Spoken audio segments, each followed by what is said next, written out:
Hey everyone, welcome to episode 246, Trial Parenting. Welcome to the Harmony in the Home podcast. I'm your host, Kelly Hutchison. I'm a counselor, a life coach, and most importantly, an imperfect mom doing this work right along with you. And my goal on our podcast is to go from chaos to calm, feel less frazzled, and have more fun within your four walls to have more harmony in your home. Hey everyone, so I love fun titles that you don't even know what I'm going to talk about. But before I talk about the trial parenting, I want to talk to you about pocket coaching, which I'm having so much fun with. Doing coaching on the go, having me on your shoulder, in your pocket for coaching and help and tips and strategies on the go via Voxer. So you can share things that you're struggling with, and I can give you tips, tricks, and share stories of the times I've struggled with that, or I'm currently struggling with it, so I can normalize it for you as much as possible, because so many people are struggling and they think they're the only ones. And not only do I know 100 people that are struggling in the same area that you're struggling with, I might be the same one depending on what it is. Strength is built in the struggle. And so when we know that nothing has gone wrong, then it kind of makes the problem not go away, but it makes it smaller and more manageable. So I want to talk about trial parenting, because trial parenting, I watch way too much true crime. I am a true crime junkie on crack. Like, I was a criminology major when I was in college, and then I realized, wait, I have to go to these crime scenes. There's no way I'm going to be able to go to crime scenes, because I am as queasy and squeamish as you can even imagine. You wouldn't even believe it if I told you how squeamish I am. Even if I said, oh, I stubbed my toe, and then someone else says, oh, that happened. And you know how, like, when you start telling one story about when one person, like, oh, I fell down and I had to get stitches. And then all of a sudden, like, oh, that happened to me. And then they, like, one-up it. And then the next person's like, oh, and then they one-up it. And then you're one-upping that. And it's not a competition, but it's just that commonality. I start, like, cringing inside knowing, oh, my goodness, I started this. I need to, like, get out of this situation immediately. I can't go on roller coasters anymore. It's like, as I've aged, I am so squeamish. I get nauseous like nobody's business. I went on Harry Potter at Universal. It was not a pretty sight afterwards. Let's just put it that way. I thought it was okay. And everyone was like, are you okay? Are you okay? Are you okay? I'm like, I think I might be. And then I wasn't, like literally 5 minutes later.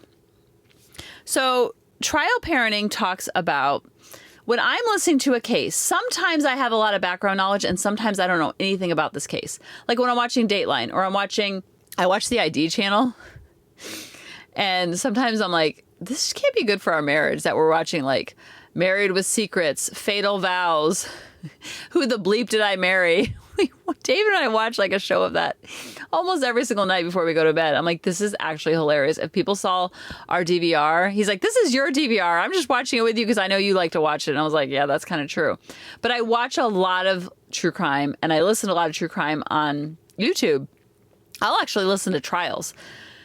So I changed my major from criminology once I realized, like, I'm too squeamish for this. I can't go to crime scenes. Like, I'd probably be good at 911 dispatch operator, but even that, I don't know if I could. I'd be like, I don't know. I gotta go. This is making me nauseous. I gotta go call 911 back. But when I'm hearing the case, whether it's Dateline 48 Hours, I'll hear one side of the case. The prosecution usually starts first if you're watching a trial. The prosecution has their opening statements. I'm like, oh my goodness, he or she is so guilty. I'll just say it's he. He is so guilty, put him in the slammer for life.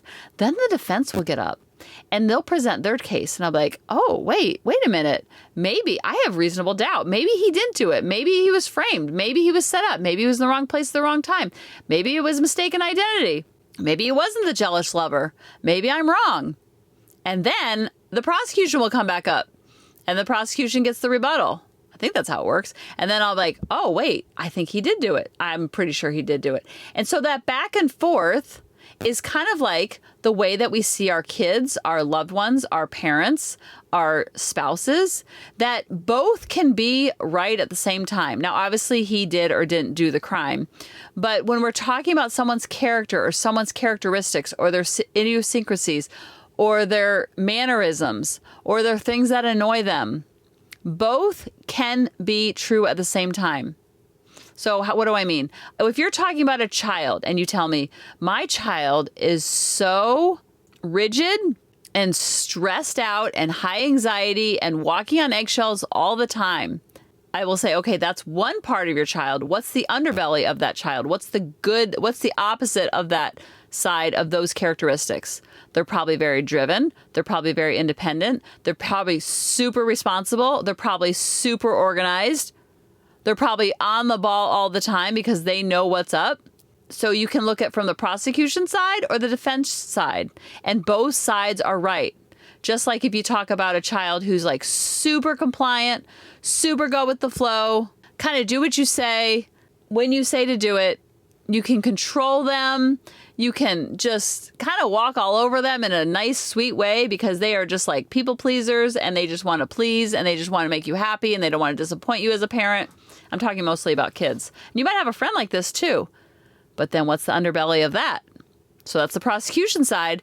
The defense side of that is the underbelly of that is that child could be prone to bullying. That child could lack confidence or self-esteem. People take advantage of them.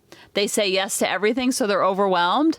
So my point in saying that is that your child, your spouse, your brother, your sister, your greedy grandpappy, your parents have both the prosecution and the defense living inside of them, and both are correct.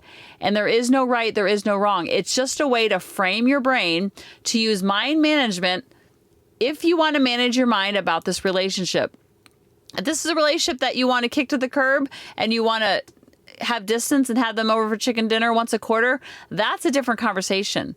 But if this is a relationship that you want to work on, then you want to have mind management around this relationship so your mind doesn't manage you, where you're always looking for the negative. You're always finding the fault, because it's very easy for our brains to find the fault in the human that we're talking about because they can never live life the way we want them to. If they would just follow our rules, right? But that's not the way the cookie crumbles. And I don't think we really want that either, because I can guarantee if you're a control enthusiast like me and you want them to do ABC, once they start doing ABC, you almost get like a high off them doing ABC that you're going to be like, okay, if they do ABC, now I want them to do XYZ. And it's this never ending fill up my bucket that has holes in it, and they can never truly fill up the bucket, and they know they can never fill up your bucket. So then they start to get learned helplessness, and then they just kind of like, you know what? She's never happy. Why even bother? So my goal in this podcast is to help you see both sides of your child, both sides of your spouse, both sides of your parents, to see the good and also the underbelly that comes with the good. And then the challenging part, the underbelly of the challenging part, is the goodness within them, because everybody has both awesome and annoying within their personality. Everyone has flaws and everyone is awesome. And we talk about this all the time. Everyone is flawsome. So when you acknowledge that you are flawed and awesome without beating yourself up, then you can see the flawed and awesome in other people and see how they can both coexist, because our brain is very black and white. It's very yes or no. They're either good or they're either bad. And if we take the word bad out of it, we say, oh, this is just a personality quirk. This is something that they need to work on. And if they want to work on it, they can work on it. But most likely, 9 out of 9 times, you are not going to be able to change other people. You're not going to be able to change your spouse. Kids are a little bit more malleable. With kids, if you want to change their behavior, you want to set them up for success, catch them doing that successful thing, and reinforce the daylights out of that trait that you're trying to implement. Whether it's being more organized, better with time management, better attitude, controlling their emotions, being patient, set them up to exhibit that behavior, almost like you're in a laboratory. Set them up for success, catch them doing that thing, and then reinforce with their love language, whether it's high fives, if they're physical touch, if they're words of affirmation, you tell them, you write them a note in their lunchbox. If they're acts of service, you put a sticker on their bed, on their pillow, and say, thanks for being so patient at the store today when the line was so long. And then all of a sudden, guess what? They start believing it about themselves, and then they start becoming it.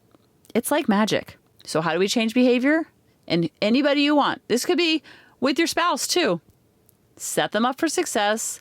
look for that. Be the prosecution where you're looking for the good, looking for the good, look for the good, look for the good, and then reinforce, reinforce, reinforce. Thanks for doing XYZ. That made me feel loved and supported when you did XYZ. It could be something as little as making the bed. We signed up to marry this human. We signed up to have these children. So let's look for the good, find the good, reinforce the good, and then we start training our brain like a prosecutor to keep looking for the good. It doesn't mean that the tricky part isn't there. We're not gaslighting ourselves. We're not talking about abuse. We're not talking about affairs. We're not talking about alcoholism. We're not talking about ignoring drug addiction. I'm talking about the day-to-day loving your people for who they are, and their only job in life is to be that said person. With no expectations, no strings, they will feel that lightness between you and them, and they will rise to the occasion because they know that you're seeing the good in them, which will bring out even more good of them. Just like the prosecution does. She keeps showing the case of why he's guilty, why he's guilty, why he's guilty. And the defense keeps coming saying why he's innocent, why he's innocent, why he's innocent. You can choose either side and both believe each side is true. So my goal is to help you manage your mind to see the good in the humans that are in your life. Because when you see the good in them, they see the good in themselves, and then they act accordingly. It becomes this beautiful self-fulfilling prophecy, and everybody has much more harmony in the home. I love you guys, and I'll talk to you next week. Bye-bye. Hey, mamas, thanks for listening. If you had any ahas, clicks, or those lightning bolt moments while listening, you have to check out my free parenting bootcamp, where we take all of this to the next level, and we try to create even more awakenings for ourselves so that we can connect more with our kids and never yell at them again.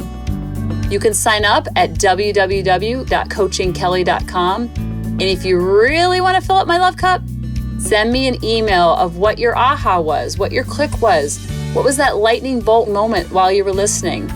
I want nothing more in life than for you to have harmony in your home and to learn how to be an imperfect mom like me, which allows your kids to be imperfect too, each and every day. Thanks for listening.